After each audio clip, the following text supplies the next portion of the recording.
Another thing that caught my attention yesterday at the fights, there was a video about the history of the club, how it was founded, and the two trainers that came into the community. And these guys have a lot of experience in fighting and stuff. And themselves, they said it took them a while to adjust to the community because from what they've always been told, natives have everything, free houses, free money, free everything, all these rights. And then these two trainers go into member two and they realize we ain't got nothing. We don't have any of what people tell you.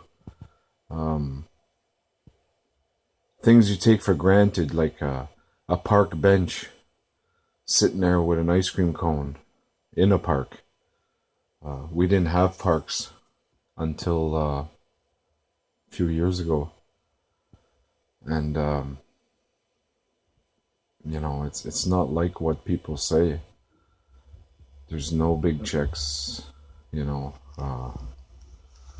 welfare, social assistance here is $162 for one person every 2 weeks. That's $320 a month to live on social assistance. And provincial average across Canada, I think it's about $700 to $900 a month, depending if you're in a metropolitan area or not. But average social assistance for a single person in Canada is around $600 a month, and the average native in Canada gets $320. That's half of the basic human rights allowance in Canada, right there. So that's not the big check. In Canada, every citizen in Canada is entitled to disability and pension. If somebody is unable to work, they're mentally ill, or they have a debilitating disease like MS, natives don't get disability. Nothing. There's nothing. It's $162 every 2 weeks. That's it. And these free houses they talk about, the houses aren't free. We don't own the house. The band owned the house. And the band can take you out of the house anytime they want. The land you're on, you don't own it. It's crown land. It's federal government land. Nobody owns none of any of this. I mean, none of what people are telling you about natives is true. All the negative shit about the average native being drunk and lazy, that's not true. It's not true. They all want to work. They all want to get the same thing we have. They just want to get ahead in life, like every other Canadian. But the reserve system in Canada does not allow you to build wealth. It does not. If you don't go to university and you don't leave the reserve, or you don't get a job at the band office, you're pretty much screwed if you're going to stay here for the rest of your life. So all these stereotypes about the lazy, drunken Indian, it's all bullshit. Hey, I grew up in Overbrook in Ottawa, one of the roughest areas in Ottawa, if not the roughest area in Ottawa, in the 70s. And we were poor as hell, dirt poor. We had nothing. So I know what it's like to have nothing. When we moved to Elmer, my mother got remarried. We had a different life. It was a little better, much better than Ottawa. But I never forgot what it was like in Overbrook. So when I came down here in Nova Scotia and Cape Breton, and I started visiting the communities, right away it took me back to the 70s when we had nothing. That's what it felt like to have nothing. But we didn't know we had nothing in those days. Like when we were kids, we were poor as dirt, but we didn't know it because we were always outside having fun, right? It's the parents that took the burden of the stress of being broke. And they didn't tell us they were broke. We just lived our lives. Over here, they know they're broke. Okay? The kids know they're broke. At a very young age, they know they're poor. I mean, 4 years old, they know they're poor. Like, that's horrible. Like that Blackstock case about the human rights for social assistance for children. That's not bullshit. It's the truth. And Trudeau's not honoring any of it. I mean, I thought the first thing he would do is make social assistance equal to First Nations and to the rest of Canada. And maybe possibly even add disability in there for people with MS or osteoporosis or people in wheelchairs or people with mental disabilities or mental health issues. There's no rights. We have no rights.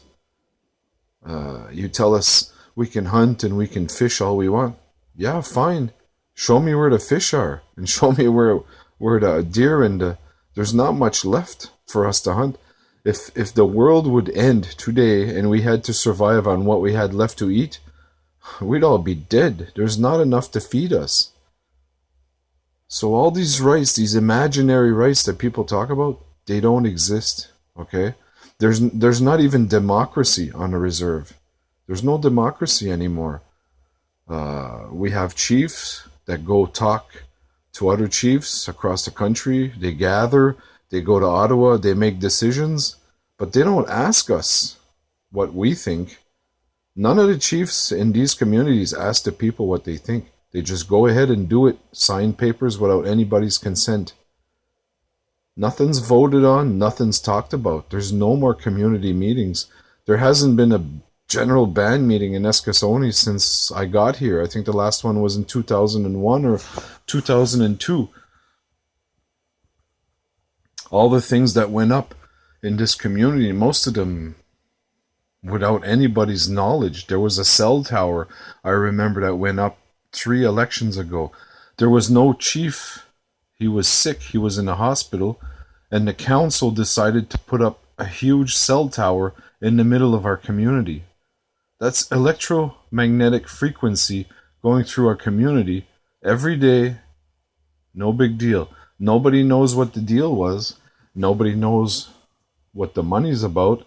All we know is there's a big frickin' cell tower in the middle of our community, and cancer has gone up. And nobody asked nobody. So this is the way it is on reserve. We don't have a say. We don't have all these rights you guys think we do. Okay? We don't have big checks coming in. We don't have money coming out of our arses. We don't have brand new shiny houses. Most of these houses are built just to pass code. Some of these houses, I see brand new houses starting to mold after 2 or 3 years because they're not well built. There's no money. There's no money.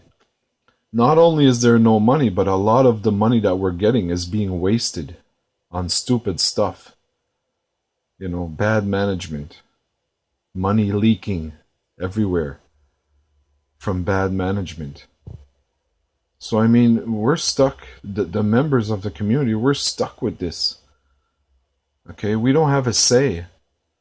I think over the years, people have lost their power to say, because the way it works in these communities, it's not the chief and council that makes the decision. It's the chief's family and the council's families that makes the decisions. So there's no democracy. It's an oppressive system. The Indian Act system is an oppressive system. It's not there to help us. It's there to keep us at a certain level where we can't get out. We're in a continual, well, I'm not. I can live anywhere I want in Canada. I'm free.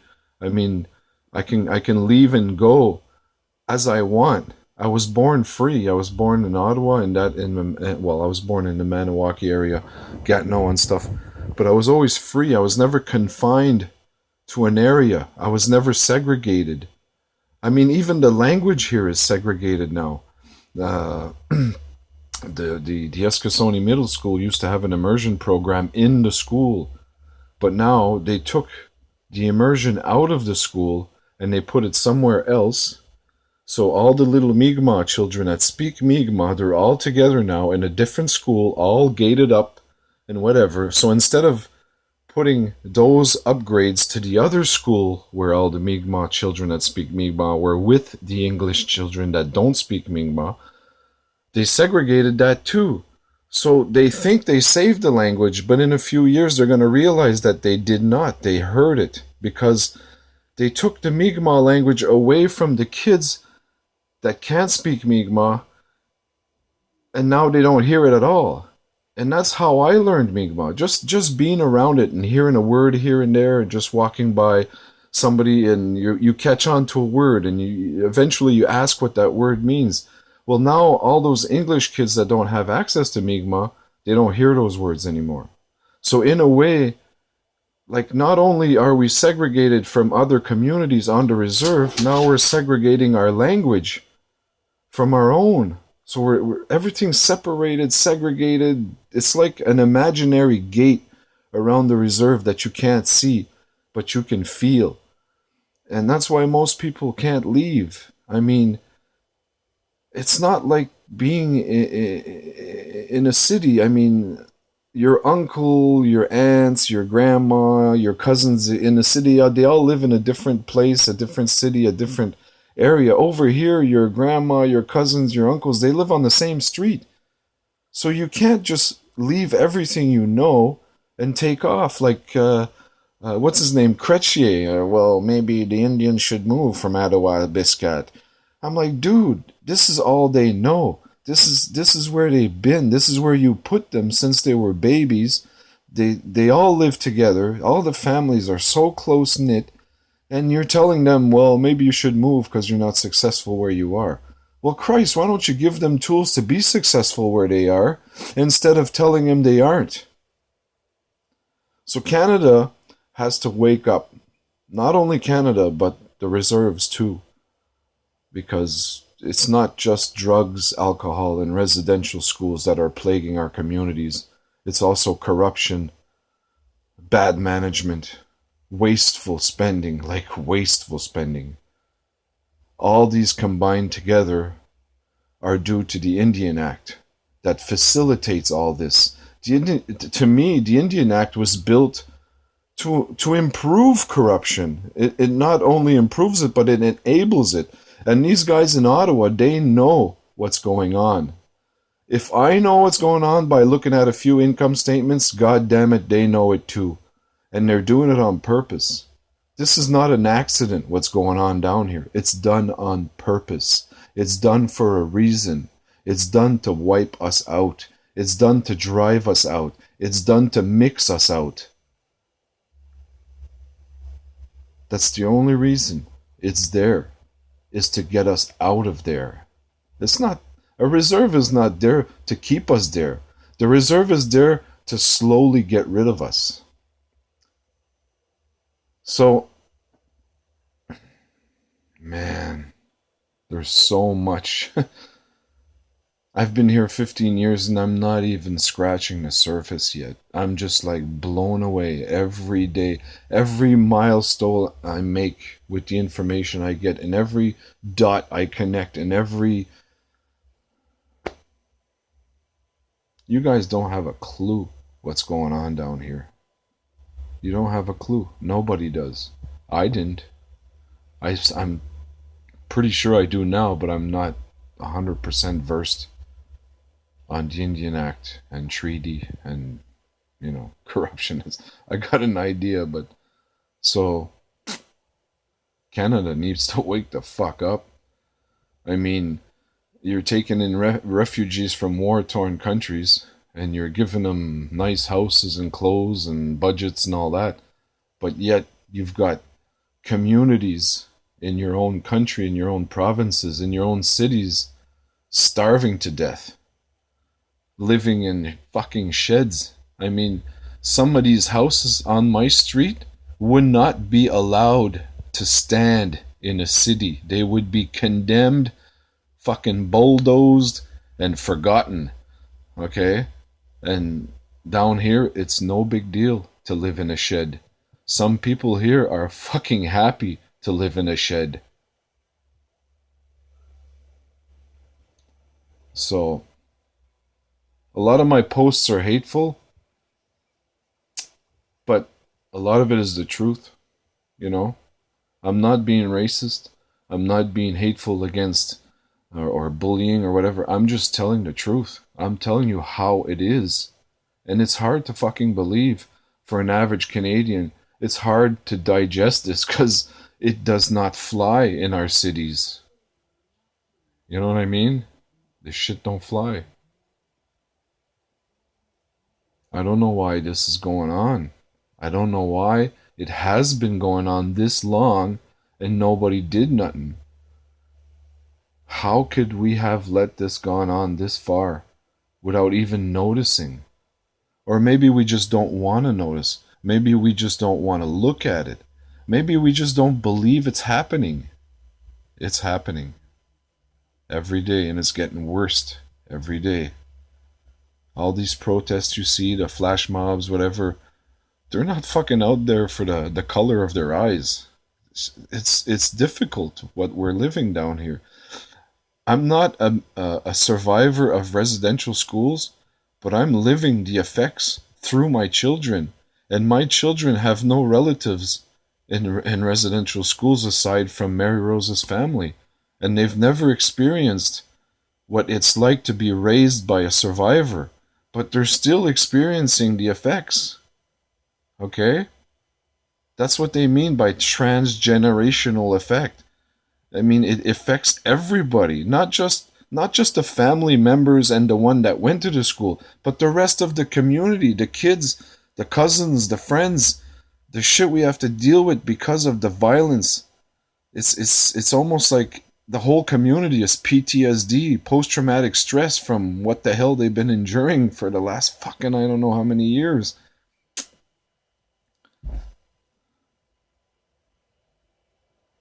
And some of these leaders that's been handed everything to them all their lives, that's never been hungry once a day in their lives, these guys need a reality check. They're living large in front of people that have nothing. That's why they don't like you. You know? The people with no money that are poor, that's why they don't like you. You guys are wasting money left and right, living like kings. Everybody around you is suffering. And you guys are walking around with smiles pretending you're helping us, but you're not. You're only helping yourselves up there in Ottawa. Start working in the community. Like, we have celebrations all the time. We gather and we're proud. But we don't know what the hell we're celebrating. What are we celebrating? And what are we gathering for? What are we getting accomplished besides being proud? Are we getting anything done in the community besides our pride? We're not. We should be getting together and talking about what the hell's bothering us and what the hell you think we need in this place. And our leaders should be listening to us. And they should be arranging gatherings to talk about these things instead of pretending to entertain us. It doesn't make sense to me. This whole thing does not make sense to me.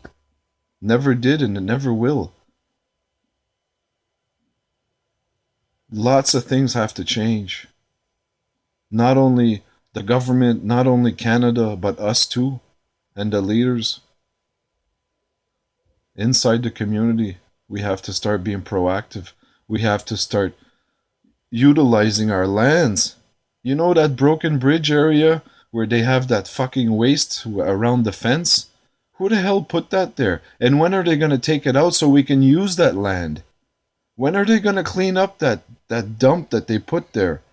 Who put that there? Why is it there? And why isn't nobody utilizing that land?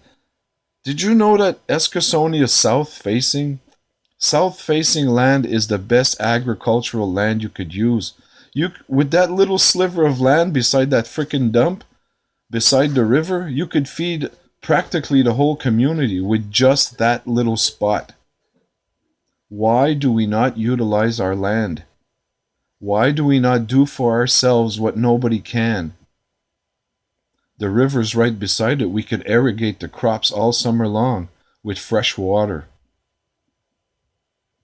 Why is the government dumping crap on our land that we can use to grow food and nobody is saying nothing to clean it up? How long has it been there? These are the things that bother me. I drive by these things every day and it stands there every day. Nobody says nothing. We have to start helping each other. We have to start doing shit for each other. We have to start utilizing our lands and use them for what they were meant for. We're in the middle of nowhere. Let's feed ourselves instead of depending on California stuff they sell at the market at 10 times at what it's worth, sprayed with every chemical imagined on earth. I get allergic reactions when I eat stuff from California because I detoxed my body and stuff from... I'm telling you, we're being poisoned every day, left and right, and nobody's saying nothing. It's unbelievable, the stuff that needs to be fixed, changed, rearranged. We need to grow roots, and we need to grow them fast because we're not rooted. We're just kind of floating. We're just kind of floating aimlessly.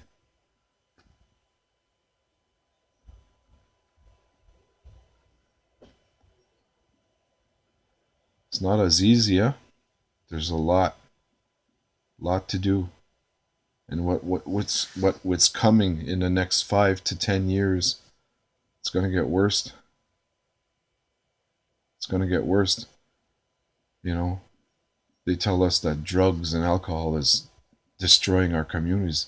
It's not the drugs and alcohol that's destroying our communities. It's the $162 fucking dollars every 2 weeks that we live on that's destroying the community. It's not utilizing what we have in the community that's destroying us. It's not helping each other and getting back to the old teachings. Taking back what's worth in us. What's our worth? What's our job in the community? Everybody has a skill. Everybody has a different gift. Everybody has a different purpose. And all those different skills and different purposes, when combined collectively, you become invincible. And this is what we need to take back, our collectivity. Together. Individually, we stand alone, but collectively, you can't break that. We need to get back to the old ways. Trudeau ain't gonna help us. Trudeau's gonna fuck us so bad, it's not even funny.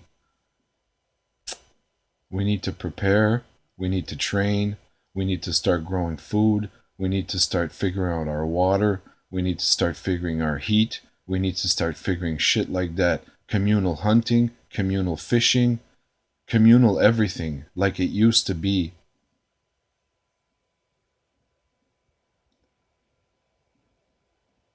Until the government helps us, we have to start helping ourselves. And I don't think the government's coming in anytime soon.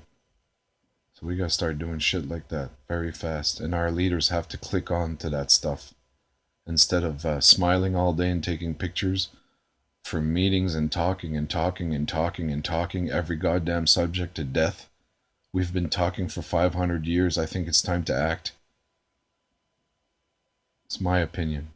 Nah, it's not an opinion. It's not even an opinion. It's my conviction. This is the way I am. I give 150% in everything I do. And I don't do it for money. I do it because I like it. I enjoy helping. I enjoy getting out there and getting dirty. I enjoy it. Because when I come home and I see the dirt in my hands, I know I changed something.